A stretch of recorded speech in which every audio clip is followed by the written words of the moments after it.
We said it before and we'll say it again. We are the ones we've been waiting for. The Love Us campaign allows us to show up for one another. Together, we can fund the healing revolution collectively, one donation at a time. We are proud to have covered the cost of over $6 million in therapy sessions since 2019. But with the demand of our services skyrocketing, we need to do more. As we embark on our 4th year of making mental health resources accessible, we're placing our faith and optimism in our community by setting a bold impact goal. From now until December, we are rallying 1 million supporters to contribute just $5 each. If we succeed, we'll significantly expand our reach and provide $5 billion in therapy to Black women, girls, and non-binary folks in 2025. This campaign is about Black women pulling our resources together to build a grassroots, for us, by us movement. Join the Love Us campaign. Visit the lovelandfoundation.org to join our movement of 1 million by making a $5 donation today.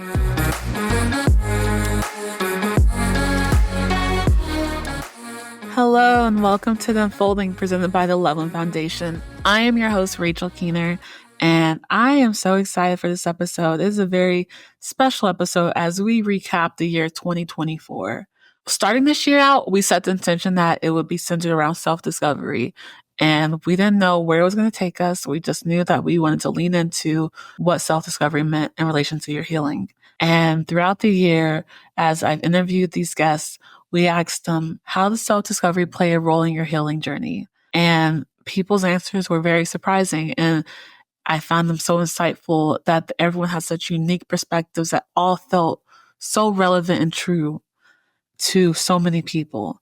And I can't wait for you all to listen to them because I think it's really helpful to see that we're all on this journey together. We're all trying to heal ourselves. We're all trying to learn ourselves. And that's really what we're trying to do at the Loveland Foundation. We're trying to provide healing to so many Black women and girls, but also heal our healers, heal our therapists who are taking care of us.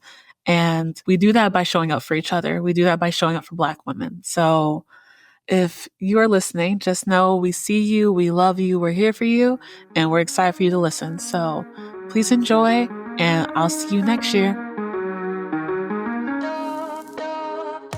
I guess my question is, what have you learned on your self-discovery that you can share with our audience? Yeah, I think one thing that I've learned is that, especially going through therapy and journaling, is that every thought and experience you have comes from somewhere. Something that therapy really, really taught me was the importance of just your childhood and your past experience and the influence that it has on you today. So I really recommend people taking some time to listen to your inner child and reflect on past experiences and how you were raised and what you've gone through, and really allowing that to, I guess, determine how you want to be today. Because sometimes we think that we don't have a choice when it comes to who we are and how we present ourselves in the world. And I think sometimes we do things that are based on trauma and negative experiences. But I think when you realize where certain things come from, it makes it a little bit freeing, because you're well, I have a choice. Yes, I've experienced these hardships and it's caused me to feel insecure in these ways, but I can actually change that and I can speak positively into myself. So I think for me, self-discovery really starts with asking yourself a lot of questions and analyzing your motives so that you can know yourself, and everybody else and everything else is either inspiration or just noise. What have you learned about yourself on your self-discovery journey that you think you could share with our audience? I've learned that I am good at apology and I'm good at speaking up. Ooh. It's interesting. And funny enough, I think we moralize, I think we moralize good at, we say that good at means that it looks a certain way. When I say I'm good at speaking up, I mean, I do it even when I feel like my voice is going to crack, because it's important for the person in that moment to hear the truth of what's happening for me on the inside, so that it mirrors what they experience on the outside. So I think and so I'm good at speaking up, and I practice it a lot, and it's something I'm proud of because as much as I invoke it for my clients and as much as I'm asking that of them, feel really good to know that I do that myself. I feel really congruent around that. And then the other one, I think I mentioned, apology. I actually really value that about myself. For some reason, I think we have negated apologies. I think apologies are one of the most beautiful things that we can do, because it's an acknowledgement that we want to get back into closeness with someone else. And so I'm good at that. And I'm good at not making it about me. I'm good at making it about reconnecting to the person I want to be close to again. And I know that there are times in my apology where I can judge myself a little bit too harshly, but I give myself reconnection to self-compassion as often as I can in those moments of apology.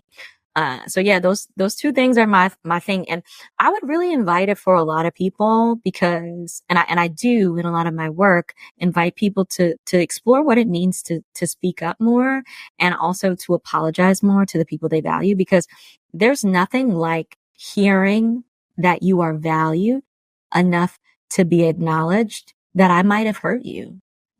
And whether or not the person sees it, like, you notice it. So speak up and acknowledge that that's something you experienced in your interconnectedness. And you want them to know that it's important that they hear the truth of what you've experienced and that you all can move forward with more truth.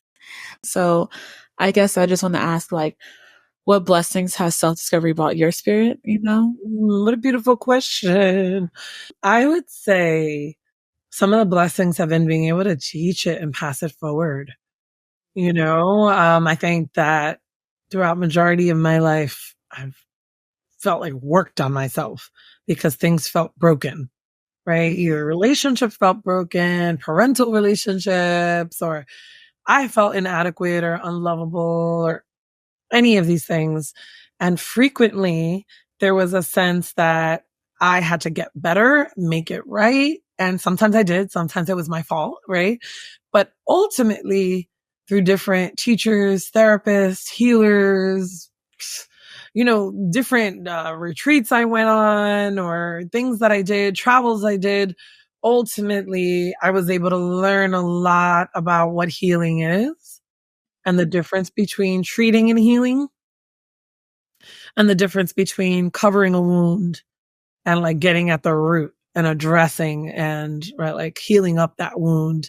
And so I do believe that my journey of self-discovery allowed me to, create decolonizing therapy and co-creation with my ancestors, and I think it allowed me to be better at understanding humans and myself and being more compassionate, to be honest with you. Right. Cause even though I talk about rage and I talk about the colonial wound and I'm talking about these heavy things, at the root of it all is wanting us all to get to the root of things, wanting us as much as we can, right? You can't do that all day, every day. I don't recommend it. But too much, right? But, and I've been there too, where it's always like deep, deep, deep, deep, deep, right? And then people are like, it's okay. You can come up for air. Yeah. No, it's bigger than this, Right? But I think ultimately I have become a better daughter, sister, friend, partner, cat mom, teacher, Western psychologist, even though I'm not practicing in this moment in that way. And I'm better able to communicate about rage and grief and colonization to people because not only have I looked at it in myself and in my lineage, but I'm holding myself accountable for not just saying, oh, I'm done learning about myself and the world. I'm good. I've checked off a box. Certified, So yeah, I think I'm a better person, but I also feel like I'm a better teacher, if that makes any sense. That makes perfect sense. And so I guess my question to you is, like, as two moms, how has your self-discovery been and how has it evolved over time? And like, what are you kind of focusing now on your self-discovery journey? It's really interesting that, now my son is 2.5 and he's very much a parent. And he literally says, and not just says, but he does like everything we do. So like, even like when I'm walking down the stairs, if I put my hand on the rail, like he puts his hand on the rail. And words that I say, he says. So I think like we know that and we talk about that. And I think as a psychologist, there's an extra degree of knowing, but to actually live it and see it every day, I think just really expands my own eyes. And so for my own self-discovery, I think the ability to be patient has been something that I would say probably not an A student on that most of my life. And I think as a mom, it is requiring so much more of that patience that I have to intentionally expand. And having a toddler who has huge emotions, like really big emotions, it really requires me being in touch and in tune with minds in a way that I can't just say it. Like I have to do it. I have to practice it because my child is going to do and say as I do and as I say. So this journey that I'm on right now of self-discovery is really for me about being the person that I want my son to be. And I have to constantly every day check in with myself, really emotionally, with where I'm at and how can I model that emotions are okay, that they are welcomed, and also that there are healthy and fun ways for us to deal with even our biggest emotions that help us to feel good and also to help the people around us feel good too. I could say ditto to everything Dr. Gila said.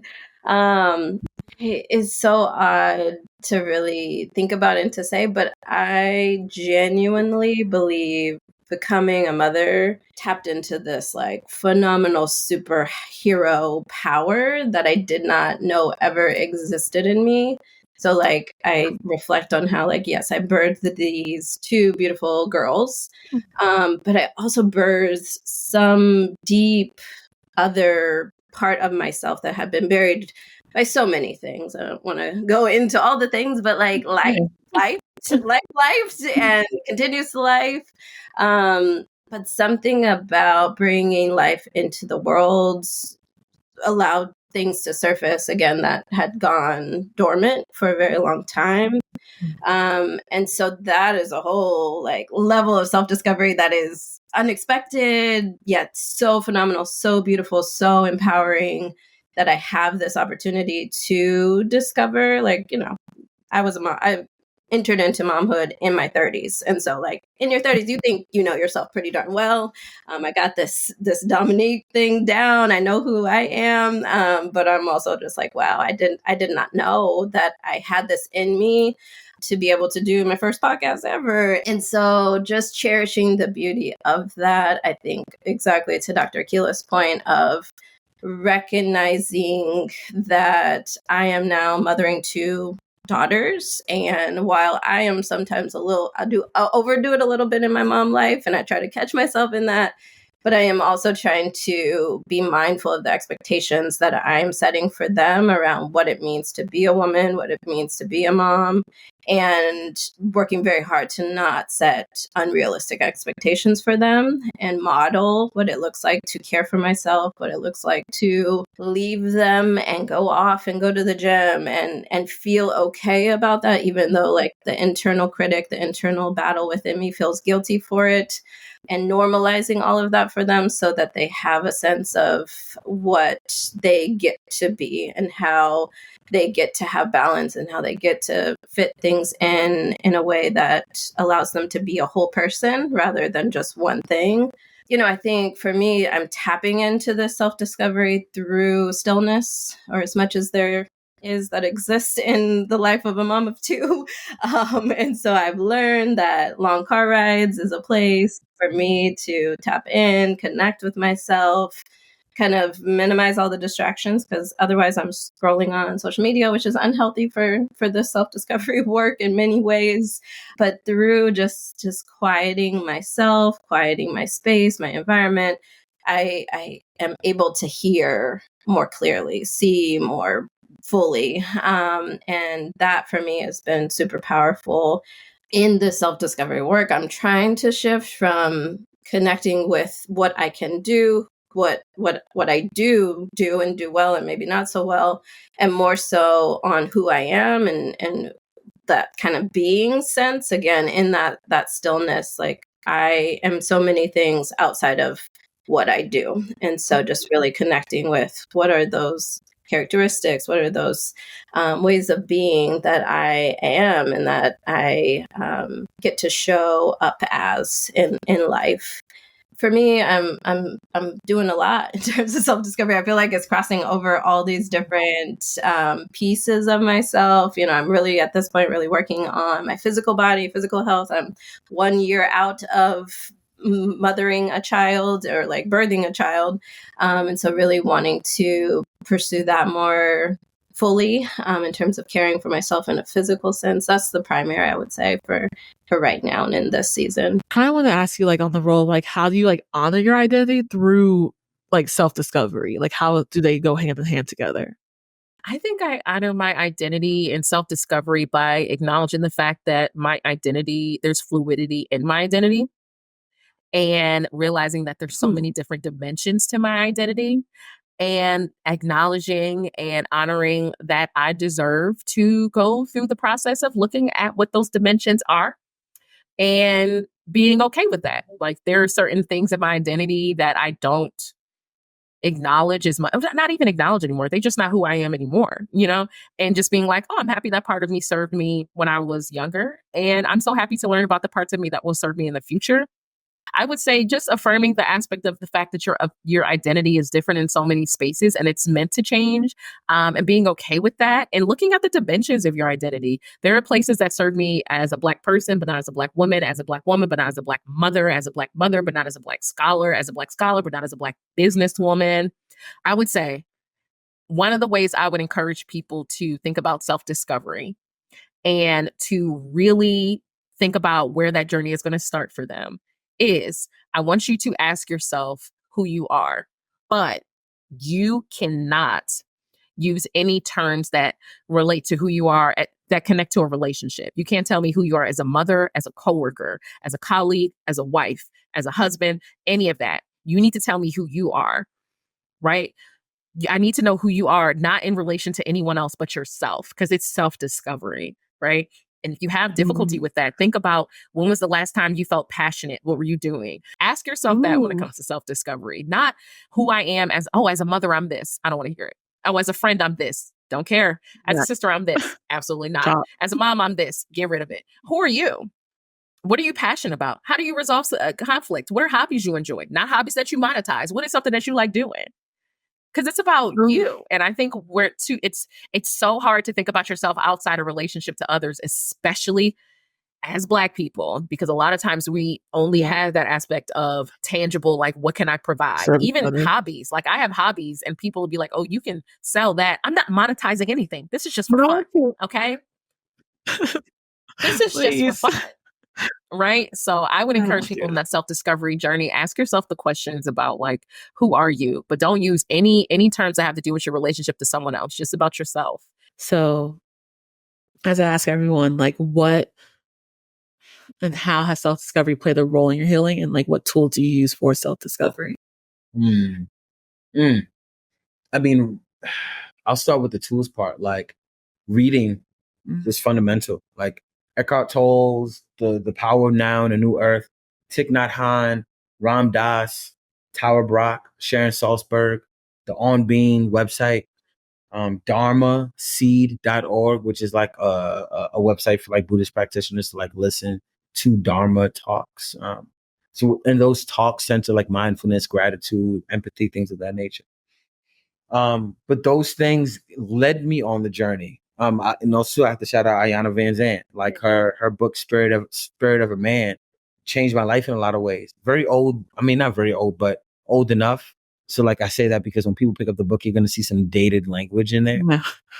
But like, this is when we talk about grace. Like, we know what we know when we know it until we know and learn something different and new. And so we have to, the context allows us to hold grace and space for that.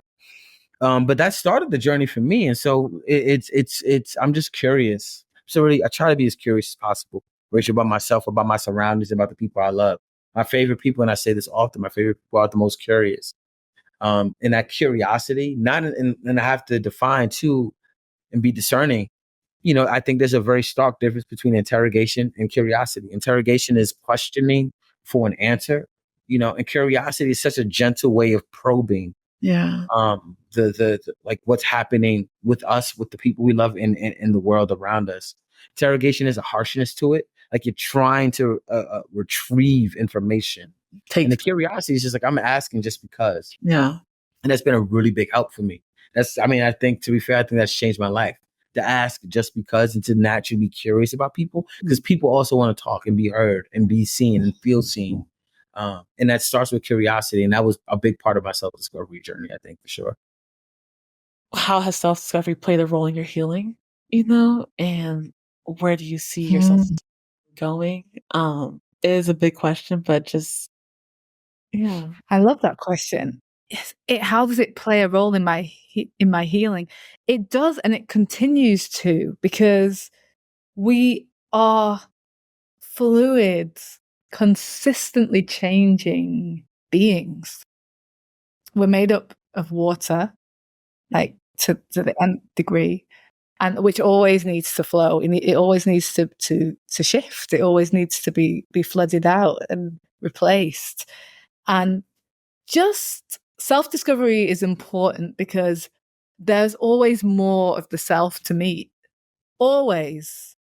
Whether you're 99 or 2, there's always more of the self. And you're constantly streaming information, getting information, letting go of things that don't serve you anymore.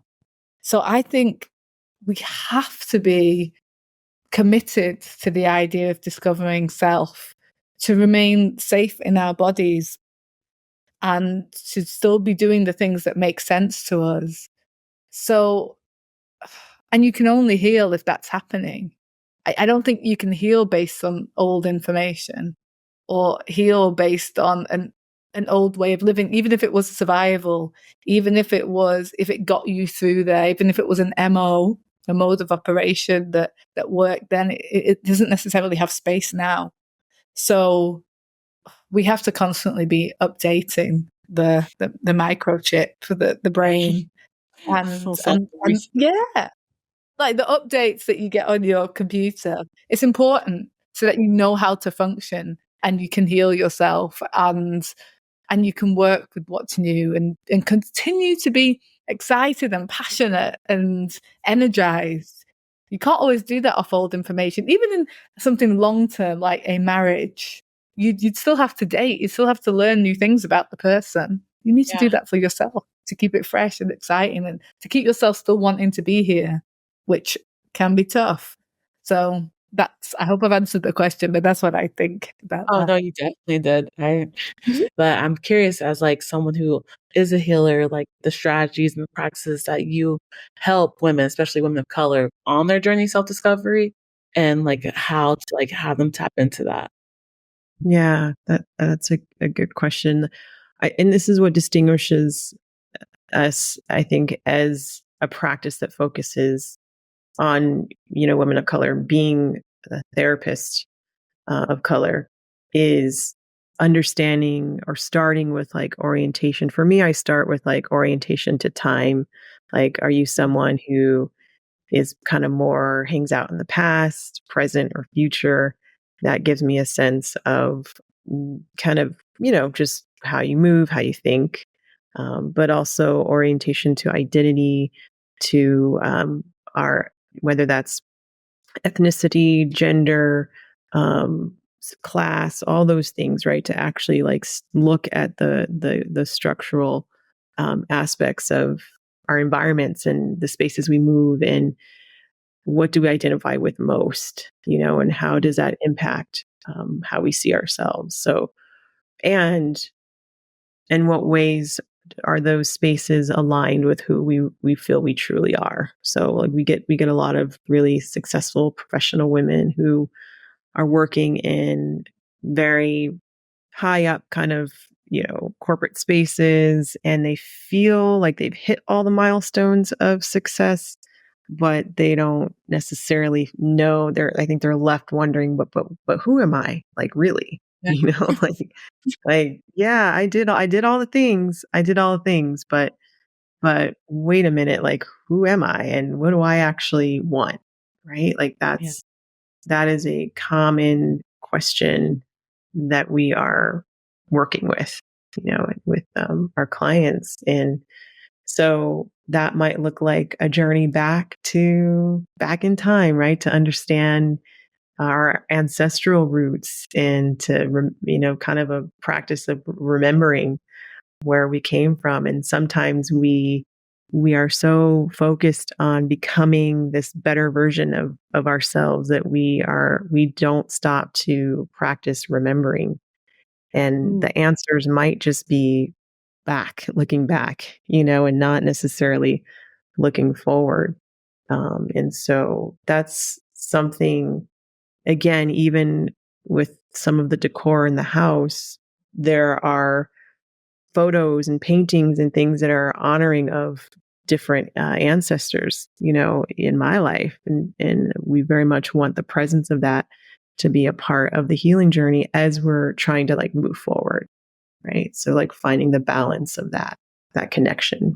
And my question that I've been asking everyone this year is, how has self-discovery impacted your healing journey?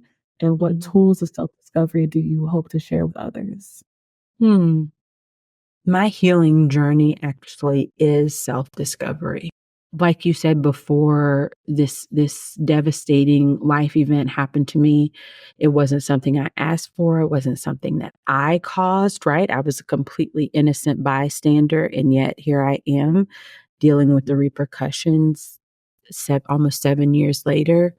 And I'm healing every day. There's some days my physical body is healing, and then there's other days where my mental and spiritual spaces are healing. It just depends on the day, because healing is not a straight line. We like to think it's like this kind of trajectory, and it's not. It's more of a zigzag, like roller coaster all over the place. Exactly. Thinking that you've made progress in this way, and then the next day, that thing you thought didn't bother you anymore has you in tears. You just never know. And so my healing journey is self-discovery, because for the rest of my life, I will be discovering who I am. I will be discovering who this new version of faith is. I have had to come to accept that the person I was pre-accident is not the person I am post-accident. The mom I was pre-accident, it's not the same mom I am post-accident. The wife, pre and post, are different. The daughter, pre and post, are different. So you've got to set and maintain and manage the expectations that you have of yourself. You know what your capability is. You know what your bandwidth is. Sometimes we have to say no. And I know that feels icky, and it feels sometimes it feels mean, and it feels cruel, and it feels ugly. But you know yourself. You are a good, kind person with a beautiful heart. So I would love to hear how like your journey of self-discovery has played a role in your healing, and like what tools do you use for self-discovery for yourself and for your clients? Wow, not you trying to be my therapist right now. Wow. But I want to say my 30s have been really the most transformative parts of my life, specifically on my therapeutic journey and that self-discovery journey, because I didn't finish. When did I finish grad school? I finished grad school in 2015. So in my late 20s, I was still being governed by rules and grades and all of these things. So it wasn't until my 30s that I really had to figure out what I was doing with everything that I had learned and paid for, and who I was as a woman. And once I asked myself, what did I own? I really started thinking about life differently. Like, I own my body, but I don't feel the best in it because of the way I think that the world looks at me, or some of the relationships I had with past partners. So what do you like about yourself? And the things that you hate about yourself, do you hate them because other people have made remarks about them, or is because this is something you struggle with your whole life? Getting that together. Why, thinking about the things that I've always wanted to do and why I didn't do them. Did I do them because I didn't have the time, or I did them because I didn't want somebody else to feel bad? Self-discovery really came with me taking myself to task and being like, you've ignored yourself. And that's not, you don't really love yourself as deeply as you think you do. And that's a hard thing to say to yourself. Like, you are not taking care of me. You are not putting me first. And you only pay attention to me when I'm about to break down on you. You are a horrible partner. And I was like, I'm a horrible partner. Wonderful partner to everybody else. I'm a horrible partner to myself. And I really had to sit with that and be a big girl and work on all the things that I said I didn't have time for. So that was going back to therapy. Because of course, as therapists, I got time, I got this, I got kids, I got this. It was going back to therapy. It was making time for my friends, no matter if y'all at my house and I got my kid with me or not. It was I had to stop connecting with certain people who made me feel like I was kind of like, how do I say this nicely? They made me feel like I was necessary for their growth, but they didn't honor that.